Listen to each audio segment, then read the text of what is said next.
So అటువంటి పని మంచి పని చేయడానికి నేను మీతో ఉంటానని నేను హామీ ఇస్తున్నా. మీరు శ్రీకాంత్ గారిని గెలిపియండి. గెలిపించినాక ఇంకా ఈ మున్సిపాలిటీలో ఉండే నిధుల ద్వారా అనేక పనులు మనం చేద్దాం. ఆ నిధులతో పాటు ఇంకా మేము ఎన్ఆర్ఐ ఫండ్స్ సార్ దృష్టికి తీసుకెళ్లి ఏదైనా ఫండ్స్ ఇవ్వండి సార్, ఇది చాలా పేద ప్రజలు ఉంటారు ఇక్కడ, కూలీ నాలి చేసుకునే వాళ్ళు ఉంటారు, వాళ్ళకి ఏదన్నా మనం సాయం చేస్తే ఇంకా మంచి హెల్పింగ్ నేచర్ అనేది ఆయన పెద్ద మనస్కొత్తమైనది. సో అందులో భాగంగా మనం ఇంకా చాలా పనులు చేపిద్దాం.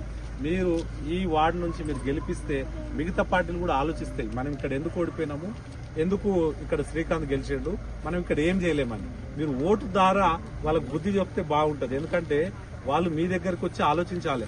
అమ్మ మమ్మల్ని ఎందుకు ఓడగొట్టినాం అంటే, బిడ్డ మాకు బస్ స్టాప్ లేదని ఓడగొట్టినాం, బిడ్డ మాకు మోరి బాగాలేదని ఓడగొట్టినాం, మాకు బొందలగడ్డలో రూమ్లు లేవని ఓడగొట్టినాం, మాకు నీళ్ళు లేవని ట్యాంక్ కట్ ఫీ లేదని ఓడగొట్టినామని చెప్పొచ్చు. మీ చేతిలోనే ఉంది, నిర్ణయం మీది, ఆలోచన మాది. కలిసి మనం ముందుకెళ్దాం.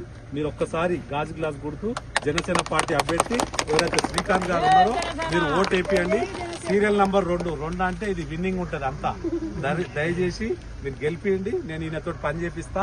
ఒకవేళ ఈయన పని చేయకపోతే మళ్ళీ ఇమీడియట్ గా ఎలక్షన్ పెడదాం. ఎందుకంటే వేరే పార్టీలు వేరు, మా పార్టీ వేరు, మాదంతా ఒక సిస్టంలో వెళ్తుంది. నిజంగా నిజాయితీగా పనిచేయాలి. ఎవరిని కూడా ₹1 అడగొద్దు. ఇల్లు కట్టుకుంటుండని పోయి పైసలు అడుగుడు, స్ట్రీట్ లైట్లు వేయించిన చందాలు వసూలు చేసుడు, అటువంటి జనసేన అధినేత శ్రీ పవన్ కళ్యాణ్ గారు ఒప్పుకోరు. నిజాయితీగా పేద ప్రజలకు న్యాయం చేయను. నీకు పేరు వస్తుంది కానీ డబ్బు సంపాదించడానికి అయితే నా దగ్గర రాకంటాడు ఆయన. సో ఇది ఆలోచించండి, ఒక్కసారి అవకాశం ఇవ్వండి. మీ అందరికీ పవన్ కళ్యాణ్ గారి నాయకత్వం, గాజు గ్లాస్ గుర్తుకే, గాజు గ్లాస్ గుర్తు.